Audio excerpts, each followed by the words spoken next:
बिस्मिल्लाहिर्रहमानिर्रहीम। अस्सलाम वालेकुम। आज मैं आपको बताऊंगी बहुत ही लजीज अंडे और बेसन का हलवा बनाने का तरीका। इतना मज़ेदार कि जो एक दफ़ा खा लेगा वो बार बार बनाने पर मजबूर हो जाएगा। इसके लिए आप एक प्याली चीनी लें, इसको आप बाउल में डाल लें। साथ आप 3 से 4 अदद अंडे लें। अंडे अगर छोटे हैं तो आप 1 से 2 का इजाफा कर सकते हैं, अगर बड़े हैं तो आप 4 अदद अंडे इसमें शामिल कर लें। इनको आप डालने के बाद आप इसे अच्छी तरह मिक्स कर लें। चीनी और अंडों को अच्छी तरह मिक्स करें, हल करें। साथ में आप 1 गिलास दूध शामिल कर लें। दूध डालकर आप इन सब चीज़ों को खूब अच्छी तरह मिक्स कर लें। 2 से 3 मिनट तक इसको खूब अच्छी तरह मिक्स करें ताकि सारी चीज़ें जो है वो अच्छी तरह हल हो जाएं, जज़ब हो जाएं। इनको आप ढाँप कर एक साइड पर रख दें। अब चूल्हे पर कढ़ाई या देगची जिसमें आपने हलवा बनाना है, इसमें आप 1 प्याली देसी घी शामिल करें। अगर देसी घी नहीं है तो आप दूसरा घी ले सकते हैं। इसमें 3 से 4 इलायची डालकर कड़कड़ा लें। इलायची को ब्राउन करके आप इसमें बेसन 2 प्याली शामिल करें। इसको आप छान कर पहले साफ कर लें और फिर आप इसे घी में डालकर मिक्स कर लें। घी और बेसन को आप खूब अच्छी तरह मिक्स करें। बेसन को घी के अंदर अच्छी तरह जज़ब करें। बेसन जो है वो खुश्क ना हो। आप चम्मच चलाते रहें और इसको आप भून लें। पहले आप इसको अच्छी तरह चम्मच चलाकर मिक्स कर लें। इसकी टुकड़ियाँ, इसकी गिल्टियाँ जो हैं वो ख़त्म कर लें। अब आप 4 से 5 मिनट तक इसको अच्छी तरह भूनें और फिर आप बकिया घी जो है वो भी इसमें शामिल करके इसको भून लें।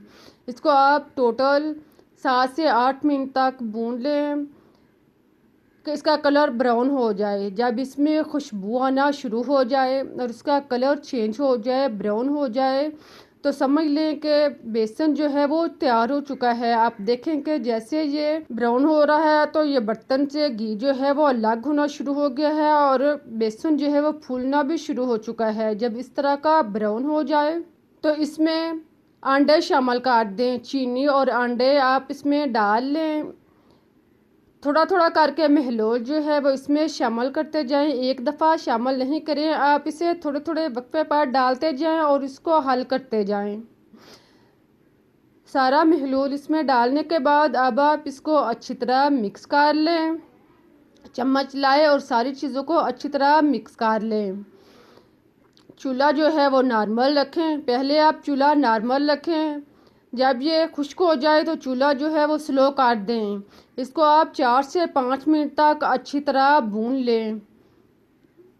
इस दौरान आप चम्मच नहीं छोड़ें, इसे मुसलसल चम्मच चलाते रहें और हलवे को आप मिक्स करते रहें।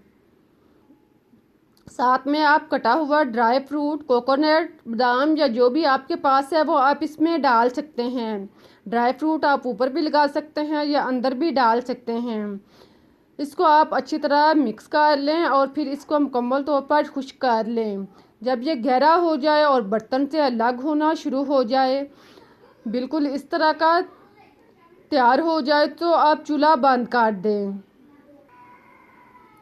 आप चम्मच के साथ इसे इकट्ठा करें। अगर ये इकट्ठा होना शुरू हो जाए तो समझ लें कि हलवा जो है वो तैयार हो चुका है। इसको आप एक साइड पर रख दें। फिर आप कोई भी बर्तन लें जिसमें आपने हलवा डालना है, इसके नीचे आप ऑयल का बुर्श लगा लें। फिर आप इसमें हलवा डालकर इसको सेट कर लें। इसके ऊपर आप ड्राई फ्रूट लगाकर आप इसको इस तरह भी ले सकते हैं और इसको आप काट भी सकते हैं। इसको आप कुछ देर के लिए रख कर खुश्क करें और फिर आप इसको टुकड़ियों में काट लें। इसकी सतह को हमवार करें। अगर आपने इसको बर्फ़ी की तरह काट के खाना है तो आप इसकी सतह को हमवार करें और फिर आप इसके ऊपर ड्राई फ्रूट लगा लें। ड्राई फ्रूट, बादाम, पिस्ता, काजू जो भी आपके पास हैं वो आप इसके ऊपर लगा लें। इसको आप चम्मच के साथ सेट कर लें।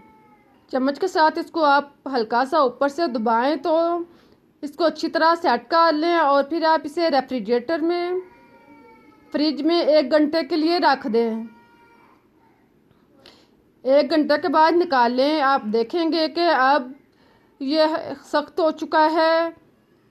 इसको आप काट लें। इससे पहले एक साइड से 1 से 1.5 इंच के फासले पर लंबाई में काटते जाएं।